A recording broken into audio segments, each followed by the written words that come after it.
చిరిన్ Sriram, why ప్రేమించొద్దు, ఎందుకు ప్రేమించకూడదు? Okay, ఈ ప్రేమ అనే టైటిల్లో దొరకడం చాలా కష్టం, ఎందుకంటే చాలా టైటిల్స్ ఉంటాయి ప్రేమ మీద. అది కూడా టైటిల్ దొరకాలి, ప్లస్ గుర్తుపట్టాలి జనాలు. ఇంకొకటి మనకి తెలిసి తెలియని వయసులో ప్రేమించొద్దు, ఓన్లీ ప్రేమించొద్దు కాదు, కాదు తెలిసి తెలిసి తెలియని తెలియని వయసులో ప్రేమించొద్దు అని చెప్తున్నారు. అది సెకండ్ పాయింట్, తెలిసి తెలియని వయసులో ప్రేమించొద్దు. Pan India movie, message oriented, 5 లాంగ్వేజెస్లో తీసినాము, Telugu and Hindi straight. Actually వచ్చి దీనికి ఇంకొక ఇంట్రెస్టింగ్ పాయింట్ యాడ్ చేయాలంటే, ఈ మధ్య 2 రోజుల క్రితం ఒక యూట్యూబ్ షార్ట్ ఏదో చూసాను. 25 years ఏజ్ వరకు బ్రెయిన్ లో ఒక పార్ట్ డెవలప్ అవ్వదంట. సో అప్పటి వరకు అంత ఎమోషనల్ థింకింగ్ ఏ ఉంటుంది.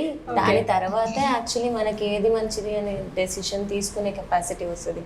సో ఆ టైంలో వాట్ ఈస్ ద పాయింట్ అని అది ఇప్పుడు తెలిసింది. సినిమా అంతా చేసేసి అంతా అయిపోయాక మనం కరెక్ట్గానే ఆలోచించేది types. So it's apparently also scientifically proven. నేనైతే 25 ఏజ్ అంత దూరం వెళ్ళలేదు, ఓన్లీ 18. అది కరెక్టే.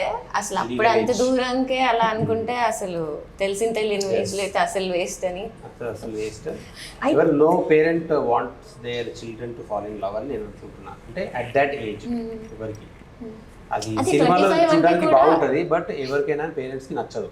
అదే కొంచెం పెద్ద అయితే ఇండిపెండెంట్ డెసిషన్ తీసుకోవచ్చు. తెలియని ఏజ్ లో మనంతటా మనం ప్రేమించుకోకూడదు. అంటే నాకు ఇక్కడ ఒక డౌట్ ఏంటంటే, ఇప్పుడు తెలిసిన వయసు అని ఒకటి వస్తుంది కదా, after your matured, when you know everything, is it easy to fall in love? కాదు, సింపుల్ ఆన్సర్ దీనికి ఏంటంటే, ఈ టాపిక్ ఈ సినిమాకి సంబంధం లేదు. మనం ఎక్కడ పోవద్దు కాంట్రవర్సీలో అయితే. మన age, stick to the age, తర్వాత అది వేరే సినిమా ఆలోచిద్దాం. ఇప్పుడు అంత డెప్త్ వద్దు, ఓన్లీ జస్ట్ ఆ ఏజ్ గ్రూప్ గురించే. ఇంటర్ కాదు